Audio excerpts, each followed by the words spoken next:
Assalamualaikum warahmatullahi wabarakatuh. Perkenalkan, nama saya Muhammad Fadlan Al-Ghifari dengan kelas SI 4607 dan dengan NIM 120222301 dari kelompok 9 akan menjelaskan topik mengenai Gateway Load Balancing Protocol. Jadi saya akan menjelaskan dulu apa itu GLBP. Jadi GLBP atau Gateway Load Balance Protocol adalah protokol untuk menyeimbangkan lalu lintas jaringan di antara gateway dalam suatu jaringan. Nah, protokol ini bertindak sebagai pengelola lalu lintas yang mendistribusikan permintaan secara merata di antara gateway yang tersedia, sehingga mencegah overload pada satu gateway tertentu. Nah, di sini selanjutnya ada tujuan dari Gateway Load Balance Protocol sendiri, yaitu yang pertama ada meningkatkan ketersediaan. Jadi, eh, tujuan utama GLBP di sini yang pertama adalah meningkatkan ketersediaan layanan jaringan dengan menjamin bahwa setidaknya ada satu gateway yang selalu siap melayani permintaan.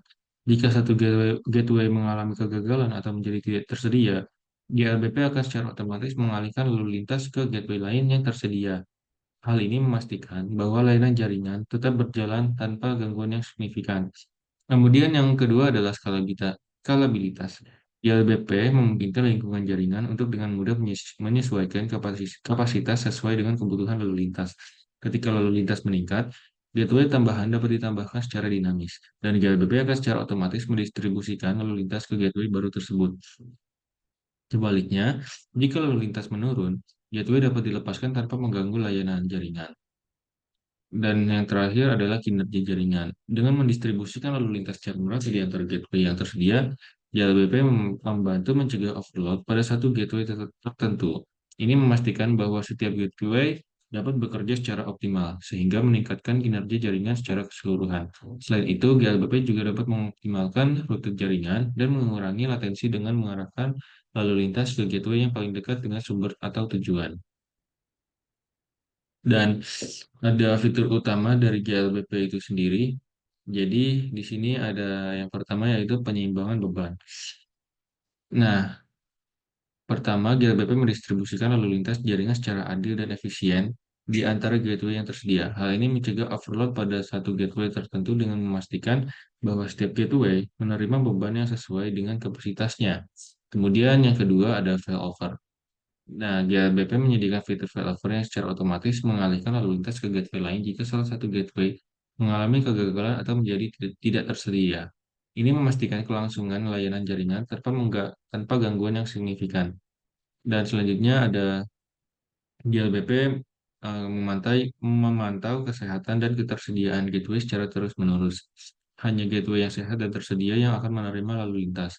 Ini membantu menjaga kinerja jaringan yang optimal dan mencegah distribusi lalu lintas ke gateway yang bermasalah. Dan yang terakhir, GLBP memungkinkan skalabilitas dengan memfasilitasi penambahan atau pengurangan gateway secara dinamis dengan kebutuhan lalu lintas. Ketika lalu lintas meningkat, gateway baru dapat ditambahkan dengan mudah, dan GLBP akan secara otomatis mendistribusikan lalu lintas ke gateway tersebut. Sebaliknya, jika lalu lintas menurun, gateway dapat dilepaskan tanpa mengganggu layanan jaringan. Nah, di sini ada penggunaan dari GLBP itu sendiri.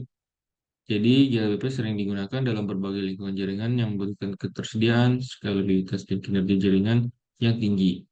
Nah, di sini yang pertama ada lingkungan enterprise. Nah, dari lingkungan enterprise ini, jaringan harus mampu menangani lalu lintas yang besar dan beragam.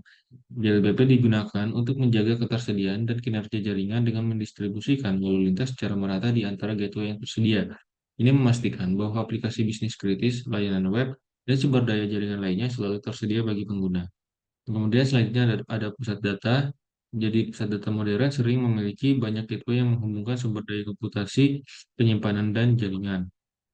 JLBP digunakan untuk mengoptimalkan pemanfaatan sumber daya gateway dengan mendistribusikan lalu lintas secara efisien. Ini membantu mencegah overload pada gateway tertentu dan meningkatkan kinerja keseluruhan pusat data. Dan selanjutnya ada cloud computing. Dalam lingkungan cloud computing, skalabilitas dan ketersediaan layanan adalah kunci utama. JLBP memungkinkan penyedia layanan cloud untuk dengan mudah menambahkan atau mengurangi gateway sesuai dengan permintaan lalu lintas. Ini memastikan bahwa sumber daya cloud selalu tersedia dan dapat diskalakan dengan cepat untuk memenuhi kebutuhan pengguna. Kemudian selanjutnya ada kebutuhan, ketersediaan, dan kinerja jaringan yang tinggi. Dan di sini GLBP sangat penting dalam lingkungan di mana ketersediaan dan kinerja jaringan yang tinggi adalah prioritas utama. Misalnya dalam layanan keuangan, e-commerce seperti Tokopedia di sini, dan layanan kesehatan juga. Nah, downtime jaringan dapat menyebabkan kerugian finansial dan reputasi yang signifikan jika tidak ada GLBP.